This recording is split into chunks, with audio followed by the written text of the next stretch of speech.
take last class's concept of playing two notes at the same time using either just P and I, P and M, and P and A. Now what we're going to do is we're going to put in exercise 42, and we're going to start alternating, right? So instead of just doing I or just M for all of the melody notes, we're going to go back to alternating like how we would with a melody. But in this particular examples now, we're going to do free stroke for all of the fingers. So it's not, right, this is rest stroke. Free stroke was where the fingers come up into it. Notice that there was a little bit of a difference, right? The rest stroke, I could pull my hand back a little bit so that I have the power to go through. Free stroke, I give a little bit more curl, and the finger can come up into the guitar or into the hand, right? So same concept, 42, we look at the bass notes, we have A,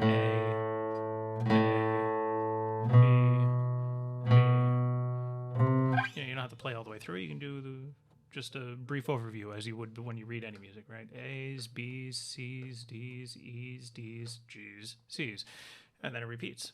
So you can see that these are just a half note pattern, usually scale-wise, with the notes in the bass. Not a problem. Okay, now let's look at the melody. These are all C, all D, all E, all F, all G, back to F. Oh, skip down to B and up to C. So mostly scale-wise motion with the alternating. So note-wise, not a problem. Technique-wise, definitely going to be something a little bit new.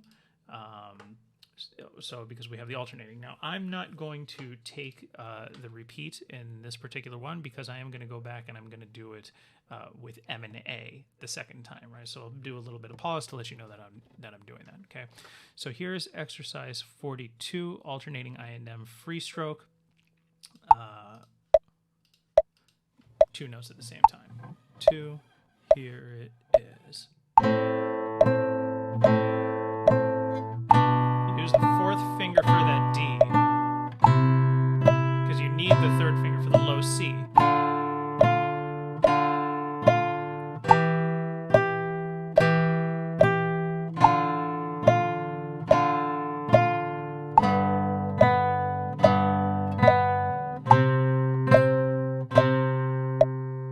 Okay, now I'm going to do it with M and A. 1, 2, here it is.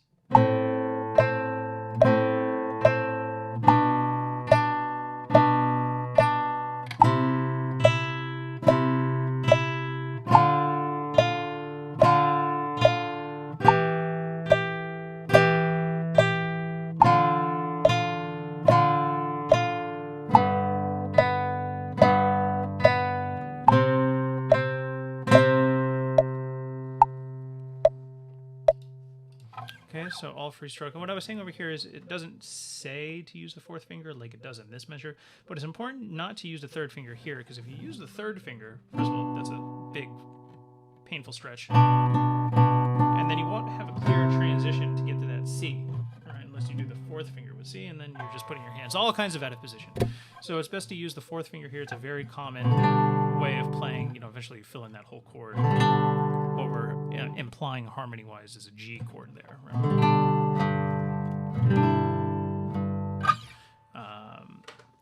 Even though the G is not even in it, but it's implied, okay? All right, so now let's look down to Etude number 10. Here, we're getting a little bit more melodic. There is a melody happening. 1, 2, 3. And you'll notice that the technique is a little bit different from the straight alternating that we just saw in exercise 42. This is because we're going to keep the fingers mostly per string or set up per string, right? So for example, first measure, right, all P and M. So that way I can be ready on the third string to play that note A. Now we alternate back to just M. Now alternate. Now just M. Alternate. Right? Now here, we probably should have played that D with F, D with the fourth finger. Because we need to get to this low B.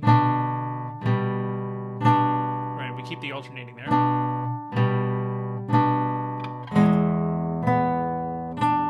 Back to all M. Same as the first line.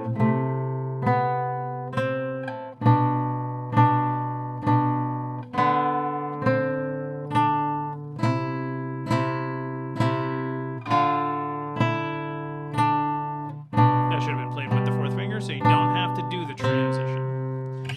And now this, anywhere where it says M, you could also do it with, instead of M and I, you could have done it as A and M. So this could have been played easily as...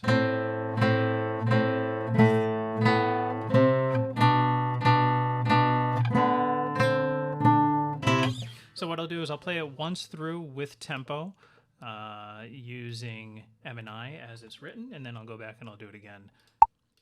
Where it says M, I'll play A. Where it says I, I'll play M. But for now, first time through, I'm going to play it as written with the alternatings of Indice and Media. 1, 2, 3. Here it is.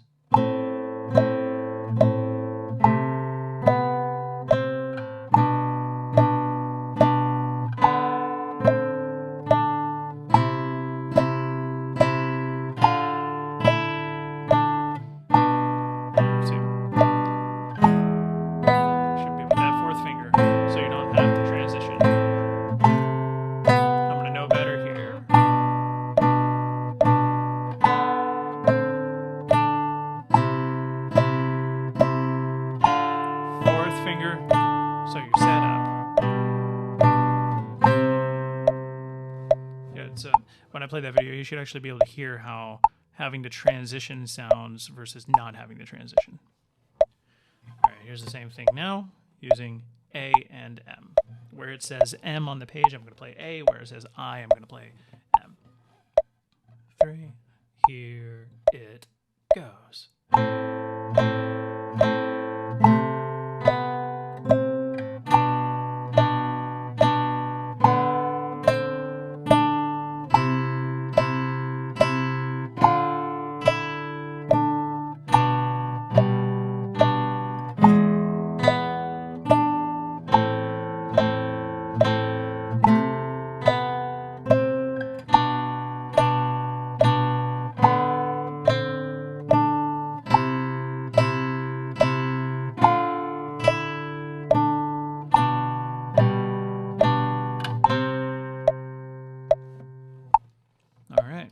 So at any point, go back and pause this video, rewind, play along with the song.